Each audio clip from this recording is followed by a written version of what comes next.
자, 이제 당정이 출구를 찾고 있습니다. 출구가 어느 정도 눈에 보이기 시작했는데, 자, 박근혜 대통령 6월 25일 날 승부수를 던졌죠. 바로 이 거부권 카드와 함께 유승민 원내대표를 지목을 해서 사퇴를 압박을 했습니다. 그 승부수가 어떻게 통했는지, 여론조사 결과에서는 어떻게 달라졌는지 지금부터 자세히 알아보겠습니다. 자, 일단 김성태 의원, 김무성 대표의 측근으로 알려진 김성태 의원 전화로 연결해서 자, 이게 당이 어떤 식으로 수습책을 찾아야 될지 직접 한번 논의를 한번 해보도록 하겠습니다. 김성태 의원 전화로 지금 연결이 되어 있습니다. 안녕하세요. 예, 안녕하세요. 김성태입니다. 예, 반갑습니다. 자, 오늘 최고위원 회의가 결론을 명확하게 내진 않았는데 보시기엔 어떻습니까? 결론이 어느 정도 난 것 같이 저희들 눈에는 지금 보이긴 하는데 좀 결론을 평가를 좀 해주십시오. 사실상 오늘 최고위는 유승민 원내대표의 거취 문제에 대해서는 명쾌한 결정을 내지를 못했죠. 예. 아울러 또 최고위원 회의 기능 자체가 유승민 원내대표의 사퇴 문제를 결정짓는 기구는 결코 아니죠. 그렇기 때문에 사실상 이제 그동안 유승민 원내대표의 사퇴를 종용하고 압박하는 그런 당내 인사들도 의원총회 개최 요구는 그동안 압박이었지 막상 소집 요구는 상당히 조심하고 신중한 입장이죠. 그렇군요. 자, 그러면 김성태 의원은 그동안 유승민 원내대표 사퇴하면 안 된다는 입장이었는데 지금 김무성 대표도 사퇴하는 게 불가피하지 않느냐 지금 이런 입장으로 선회를 했단 말이에요. 그렇다면 김성태 의원 보시기에도 지금 불가피하게 사퇴할 상황이 된 건 됐는데 이 시점 그리고 모양들을 좀 만들어 가야 되는 것 아니냐 이렇게 좀 보고 계십니까? 어떻습니까? 저는 개인적으로는 유승민 원내대표의 사퇴를 반대하는 입장입니다. 그렇지만은 당청 관계를 또 고려하고 우리 국민들이 집권당 새누리당과 또 박근혜 정부 하에 원활한 소통이 이루어지지 않는다면은 대단히 불안하게 생각할 것이고 또 국정 운영의 동력도 획격하게 떨어질 수밖에 없습니다. 예.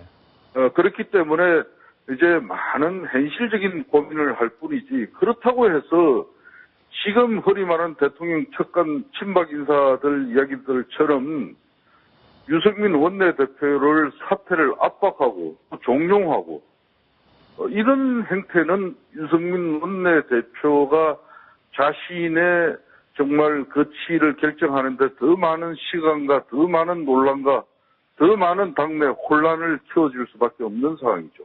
예, 그렇군요. 예. 자, 그러면 유승민 원내대표가 오늘 최고위원회 끝난 다음에 고민을 해보겠다. 의견을 충분히 들었다. 대다수 최고위원들이 사퇴 의견 쪽으로 이야기를 했다. 이렇게 지금까지는 최고위원 회의가 결과가 전해지고 있는데 김성태 의원께서 보시기에는 어떤 형식을 통해서 유승민 원내대표가 사퇴를 하는 것이 그나마 모양이 괜찮을 것 같다고 보시는지요? 유승민 원내대표는 정치인 집안 자식입니다. 예. 누구보다 정치인으로서 정치인이 해야 될 도리와 또 정치인이 자신이 물러나야 될 장소야 물러날 시기를 누구보다 잘 아는 사람입니다. 지금 이런 방식에서 일방적으로 끌어내기 사퇴 종용에는 어떠한 경우도 응하지 않겠다는 게 유승민 원내대표의 단호한 입장이에요. 예. 또 그런 측면에서 우리 대다수의 의원들도 흔히 말하는 친박 인사들이 유승민 원내대표가 명예로운 퇴진의 어떤 출구라든지 어떤 그런 명분을 고려할 시간적 여유도 주지 않고 계속 이 방식을 택한다 그러면은 이거는 당내 분란과 당청 간의 파탄 이로 인해서 국민들은 우리 새누리당과 또 박근혜 정부에 대해서 등을 돌리고 말 것이죠. 그렇기 때문에 앞으로 이 시간 이후부터는 유승민 원내대표가 상식적인 사람이에요. 이분이 정말 정치인으로서 우리 당을 생각하고 또 박근혜 정부의 성공을 위해서 또 본인이 어떤 길을 걸어야 될지 깊은 고민을 할 수 있게끔 이제 더 이상 정치적인 공세는 가져가서는 안 되는 것이에요. 저는 간곡하게 호소합니다. 우리 친박 인사들한테도 그래요. 대통령의 말 한마디 있었다고 해가지고 집권당 원내대표가 볼상사나운 모습으로 끌어내리는 이 모습은 막상 사퇴하고 난 이후에도 국민적 그 저항이라는 것은 이루 말할 수가 없어요. 우리 새누리당은 국민들을 위한 정당으로서 결코 유승민 원내대표를 일방적으로 끌어내리는 모습은 가져가지 않을 겁니다. 그게 예. 김무성 당대표의 생각이고 앞으로 김무성 당대표께서도 유승민 원내대표를 비롯한 우리 새누리당 구성원들과 또 박근혜 대통령과의 진정한 소통을 위한 고민이 바로 거기에 있는 것이죠. 예. 자, 문제가 잘 해결이 된다면 아마 그런 방식도 상당히 국민들로부터 보기 좋은 방식이 되지 않을까. 유승민 원내대표가 스스로 결정할 수 있도록 시간을 주는 것도 필요하겠다 이런 생각이 그렇습니다. 드는데요. 전원책 변호사께서 질문하실 내용이 있습니까? 아니, 지금 방금 이 정치인 지방으로서 이 처신할 수 있는 것을 잘 알고 있을 것이다. 이렇게 말씀을 하셨는데, 저희들이 보기 좀 그렇습니다. 유승민 원내대표가 지금까지 그 새누리당의 의원들이 뜻에 부합하는 과연 처신을 했는지, 아니면 그 일방적인 행보를 했는지, 이 청와대에서는 자기 자신의 정치를 하기 위해서 일방적인 행보를 해왔다고 보고 있는 것이거든요. 그래서 벌어진 분란인데 그 점에 있어서는 어떻게 보고 계십니까?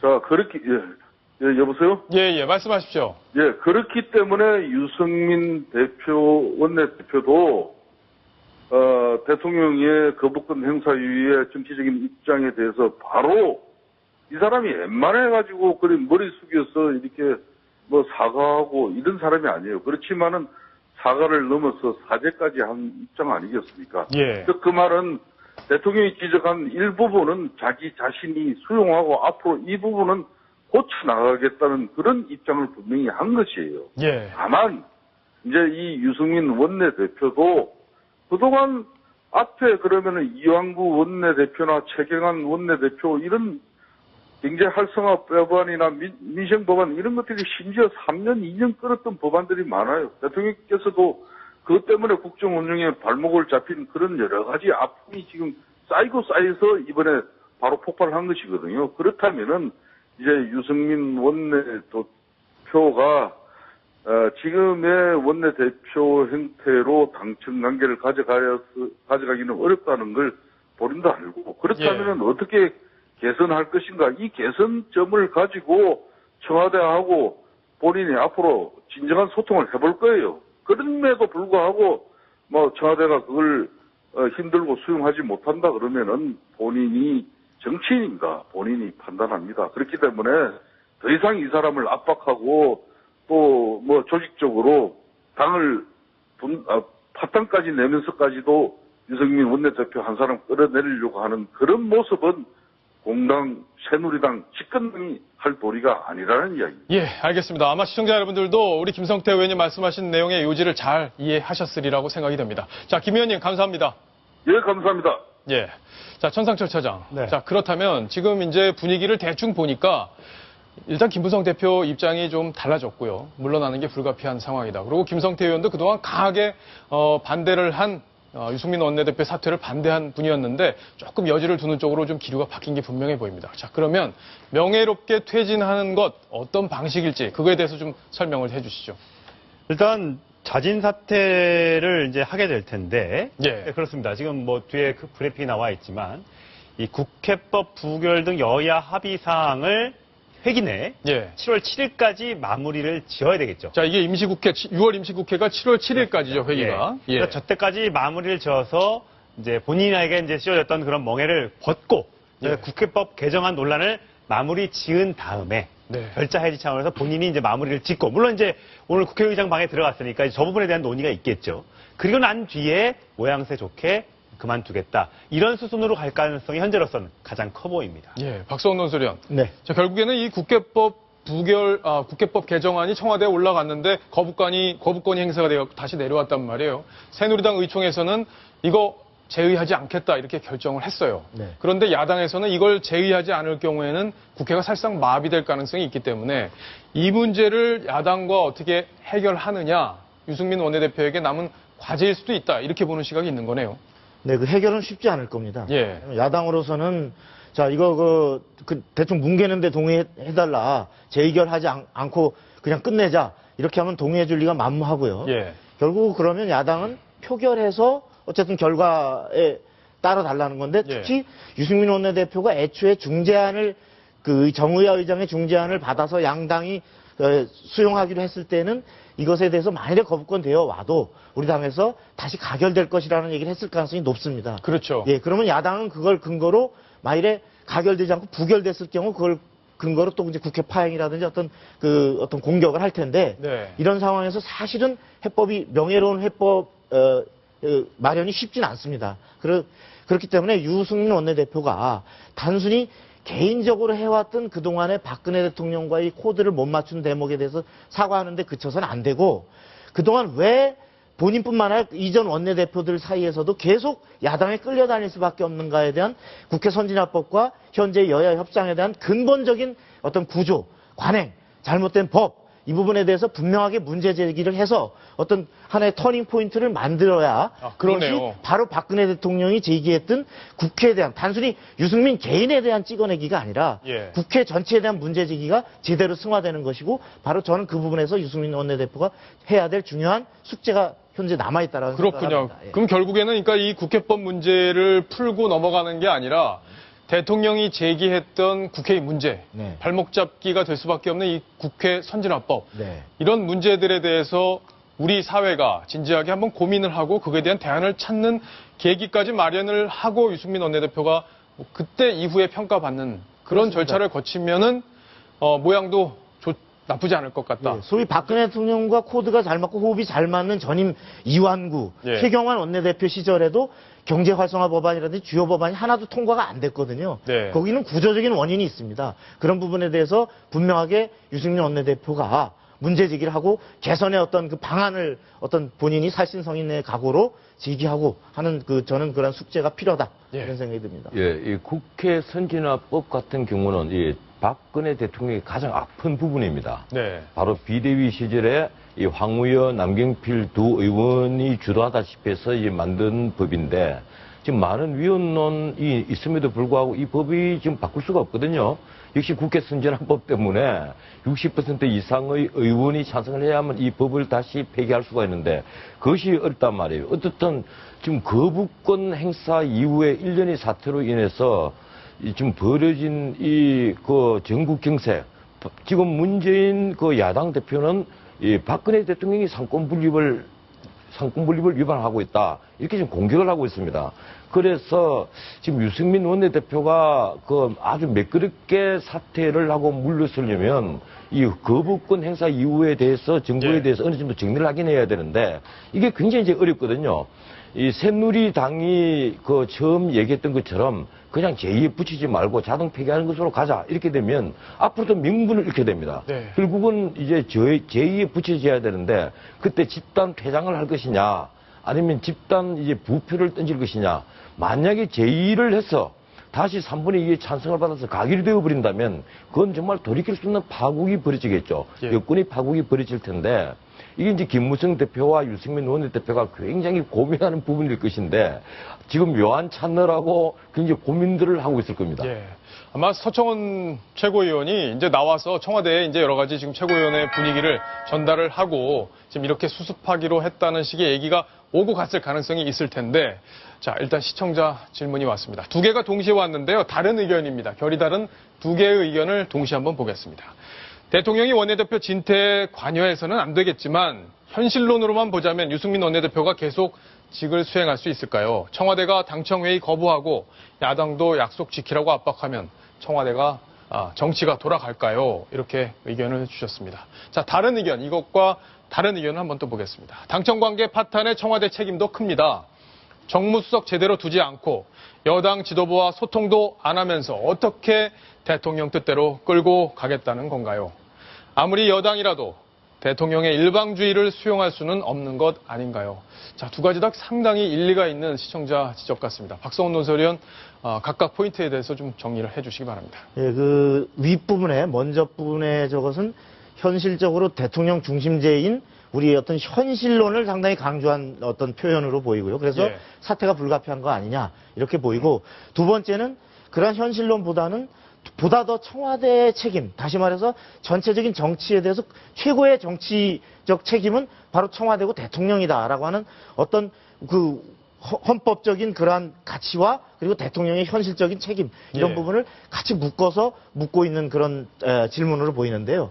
저는 개인적으로 좀 제 의견을 말씀드린다면 그 후자 예. 두 번째 들어온 데에 대해서 보다 국민들은 사실은 대통령에게 더 현실적인 소통의 노력 그리고 설득의 노력 그리고 심지어 본인과 약간 코드가 안 맞고 최근에 약간 삐딱하게 가 있지만 이런 원내대표마저도 제대로 다듬고 두드리고 해서 본인의 원내대표로 만들어서 여권의 전체적인 역량을 보다 크게 만들고 따라서 전체적인 정치적인 어떤 그 힘을 크게 만들어서 국정을 좀 더 힘있게 돌아가게 만드는 리더십을 많은 부분이 예. 원하고 있다. 그런 생각이 좀 듭니다. 자, 그러니까 불러서 원내대표 사실 뭐 그동안 친하게 지낸 친박 의원이긴 했지만 그러고 자기 때문에 대통령 때문에 큰 그런 정치인이긴 하지만 또 한때 멀어졌다면 또 불러다가 또 뭐 얘기도 하고 여러 가지 힘도 실어주고 이런 과정을 통해서 자기 편으로 만들고 그 과정이 정치 아니냐. 그런데 대통령이 그 부분을 좀 그동안 소홀히 했던 것들 그런 것들이 이런 문제로 지금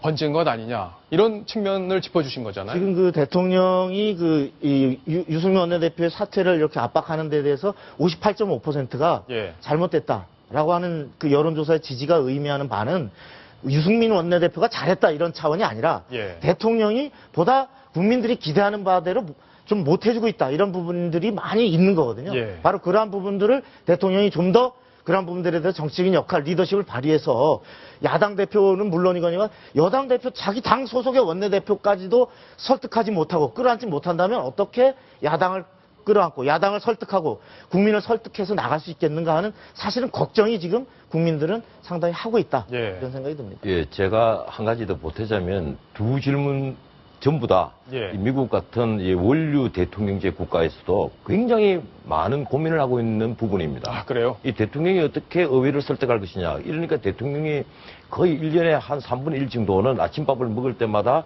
이 야당뿐 아니라 여당의 실력자들 그리고 자기에게 반대편에 서 있는 의원들을 불러서 설득을 하고 토의를 하고 그리고 같이 식사를 하면서 많은 심지어는 고성까지도 나온다고 하잖아요. 예. 그렇게 해서 자기 편을 만들어가고 설득을 이해를 구해가는데 지금 우리 이 민주주의는 아직 일천해서 그런지 전에 문민 정부에서도 그런 걸 거의 못 봐옵니다.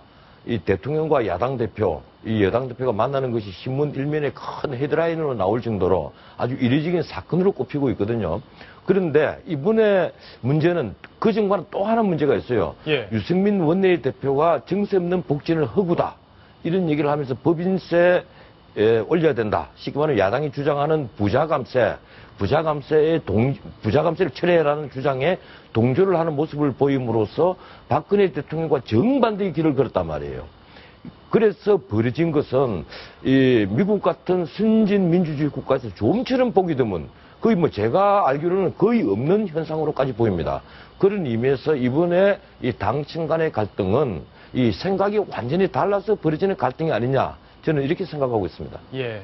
사실 새누리당 당원에도 8조에 보면은 대통령의 정책을 뒷받침한다는 게 당헌으로 예. 명시가 돼 있는데 유승민 원내대표가 그 부분을 조금 가볍게 본 측면이 있다. 이런 지적이 가능할 것 같고요. 또 청와대에서도 그동안 정무 기능을 사실상 방치해 놓다시피 했기 때문에 당청 간의 소통이 원활하지 않았던 그 책임, 청와대도 분명히 책임이 있는 부분이 아닐까. 특히 한 말씀 더 하자면 예. 이번에 이병기 비서실장이 들어오시고 나서 이 더더군다나 당층이 너무 멀어진 것 아니냐. 심지어 유승민 원내대표가 의원총회에서 청와대가 충분히 얘기를 했다고 하는데도 사실 보면 전혀 얘기한 근거가 없다는 것이 나중에 기자들이 전언이고 보면 예. 이 당신 간에 뭔가 이 소통의 끈이 완전히 끊어진 것이 아니냐. 이런 논란이 계속 있다는 것은 예. 이 청와대만 마이너스가 아니고 당에도 엄청나게 마이너스가 될 것이라는 겁니다. 그렇습니다.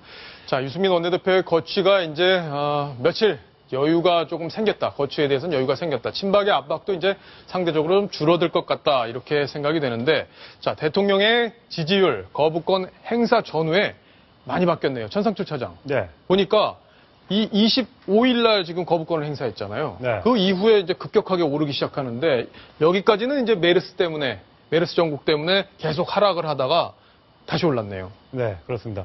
사실 그 거부권 행사 전만 하더라도 대통령이 거부권을 행사하는 게 옳겠느냐 이런 여론조사 때는 오히려 여론조사에서는 하지 않는 것이 더 낫겠다 이런 평가들이 더 많았었는데 실제로 거부권이 행사된 뒤에는 박근혜 대통령이 더 잘했다는 응답이 많았었는지 저렇게 예. 지지율이 급등세를 나타냈습니다.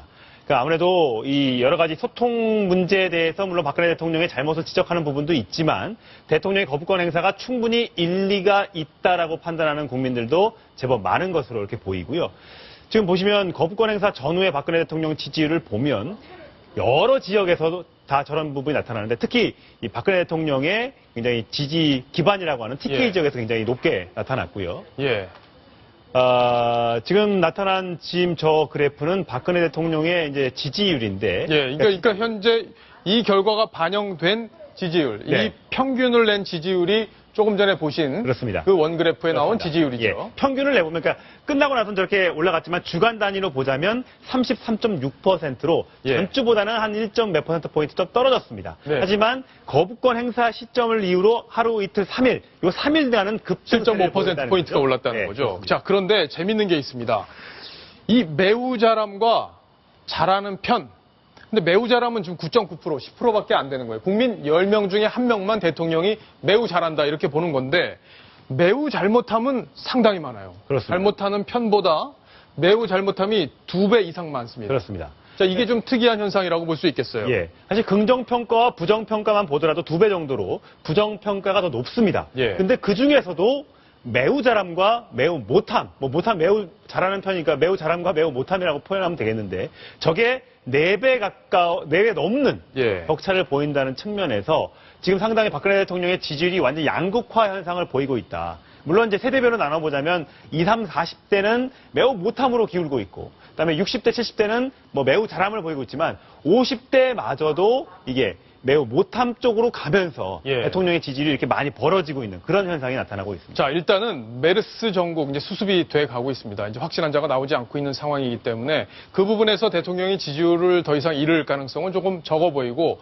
이 원내대표 이 문제가 잘 수습이 되고 이 국회법 개정안 잘 수습이 되고 이번 대통령이 문제를 제기했던 바로 그 문제, 국회 선진화법으로 인한 이 다수결의 원칙이 무너졌던 바로 이 부분에 대한 우리 사회의 고민, 우리 사회의 대안이 마련이 된다면 다시 한번 박근혜 대통령에게 또 힘을 실어주자 이런 여론이 생길 가능성도 있을 것 같습니다. 자, 이번 사태가 어떻게 진행이 되는지 저희가 면밀하게 관찰을 해보겠습니다.